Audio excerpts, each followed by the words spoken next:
All right, today is dyno day for the 80 Trans Am. We're hoping for right around 400 wheel, 650 on nitrous. What do you think, Chris? What's it going to do? It's going to happen. 650 on nitrous. Make it happen. To the wheels. That's what we're going for. We got that thing all loaded up. It's an hour drive, and yes, we drive it. We drive these cars. We don't own a trailer. There's no trailer nowhere. Everything in the back seat. See, that's the driveway. There's no trailer. We don't own a trailer. So yeah, which, I mean, they're just street cars.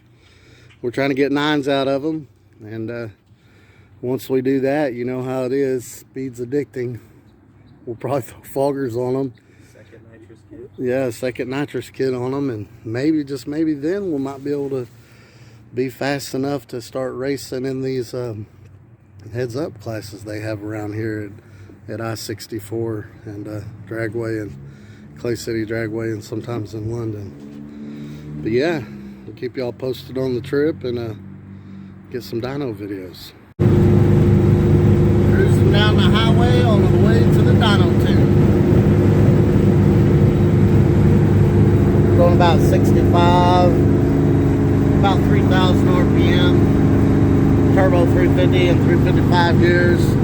Chris just cruising along. Just trying to get straight. Yeah, look at that. Nice alignment on it. We got a month or so ago. It's ugly in Kentucky right now. Usually it's really pretty, but Glad with no heater. we don't got no heat. It's like cold today. It's like 40 degrees, but it ain't too bad with the windows rolled up and everything. Pump. Yeah. Be there shortly. Oh, here we are about 40 miles into our trip. We stopped at Speed World in Lexington to get our nitrous bottles filled. Alright, here we are at the dyno. It's in that building. TK Goodrich dyno. We just changed the plugs, put a fresh set of plugs in there and gapped them all out. And it's about ready to go and get strapped down. Let's see what it does. Are you ready? Ready. You nervous? A little bit. It'll be good. Chris is ready for the dyno. We're about to pull her in there. Strap her down. I didn't get the pull, but it made 405 on the first pull. And we yet to tweak on it any.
Lowered the timing and the jets a little.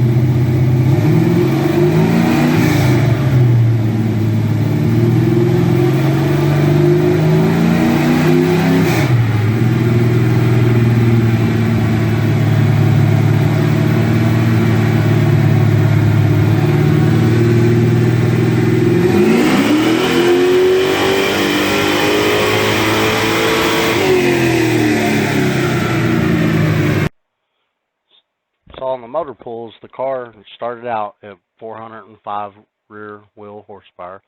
We was able to get it up to 417 rear wheel horsepower.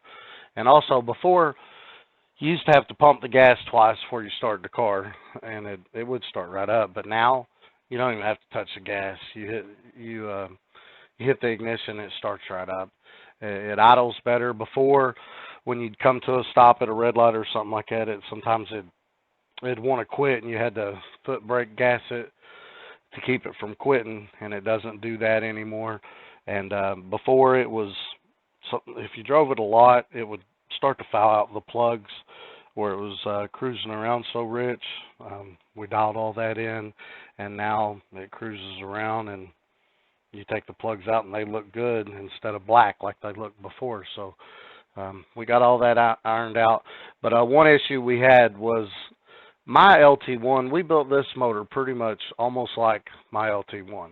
But, you know, this has the single plane on it, and mine has the stock ported LT1 intake. And my LT1, it gives up on power right around 6,200. This motor right here, it wanted to pull over 6,700. But our MSD, we have an MSD Blaster, or Blaster 2 Cool, I think it was, and we have the programmable 6AL2, and then we got the Pro Billet distributor. But for some reason, it was wanting to break up right at 67,000 RPM. It'd start breaking up, and the motor was still wanting to pull. So, I mean, the horsepower could have went as high as, I'm going to estimate, 430. But it wanted to pull. It wanted to keep going, and the ignition system just wouldn't let it. So we're going to have to try to figure out what that issue is.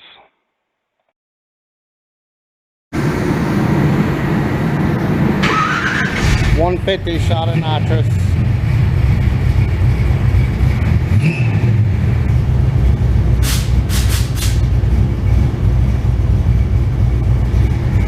On VP 110. We got 8 degrees pulled out of it.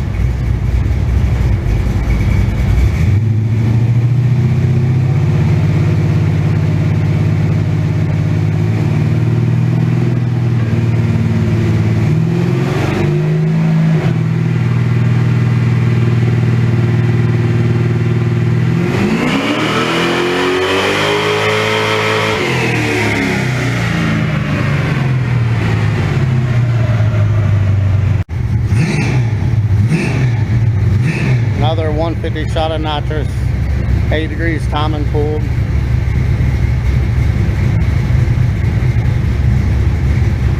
Ramping it in, not a full hit right off the bat.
here's the dyno chart. This is just one we randomly took a picture of. It doesn't show the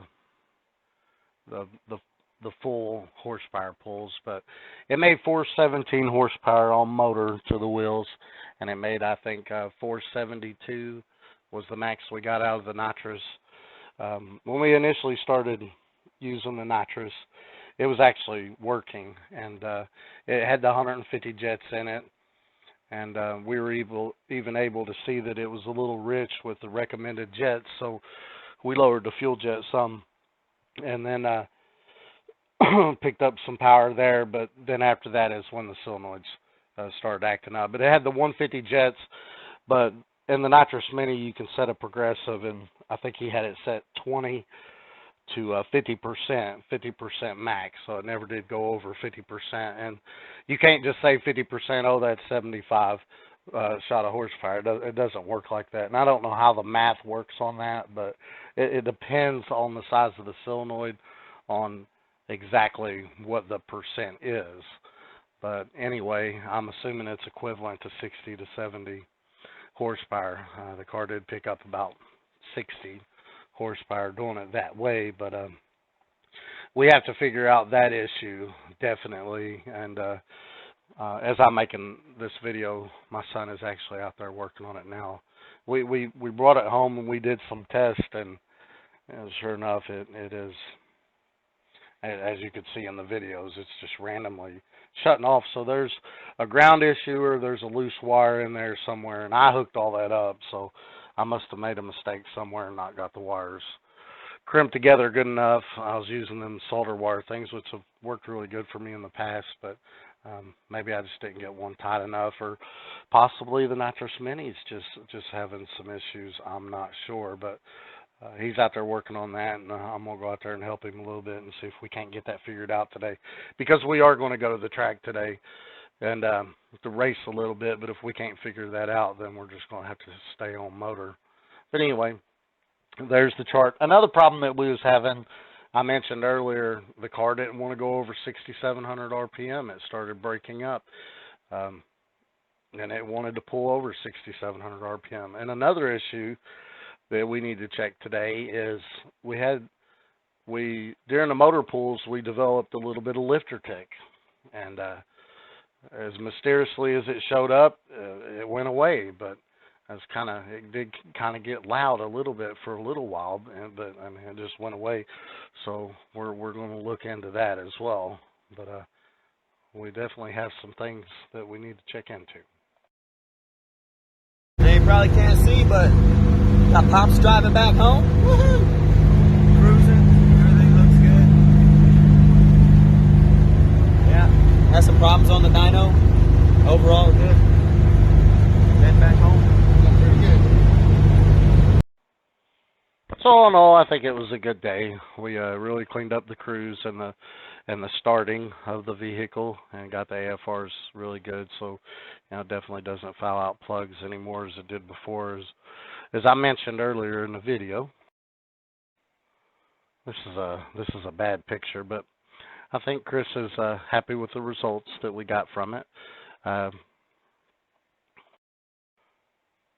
now we just need to work these bugs out, and as expected with any kind of build like this, you're always going to have bugs you need to work out and get it ready and do some racing. We can definitely take what we saw at the dyno, and when we start spraying it, we can keep an eye. This thing has an AFR gauge, but our sensor went bad, so we are going to get another sensor today. But we got an idea of what timing it's going to like on the nitrous, and we definitely have the timing and fueling that it's going to like on motor. But we can take it from there and just watch the AFR and get the nitrous dialed in at the track. We'll start with some very conservative timing and fueling. We're going to make it towards the ridge side and go towards there. We're probably going to end up on spray around 11 to 11.5 AFR at wide open throttle on spray. But we should be able to finish dialing it in at the track. If we can't, then we'll get the bugs worked out of it, and we'll take it back and try again. Y'all have a great day.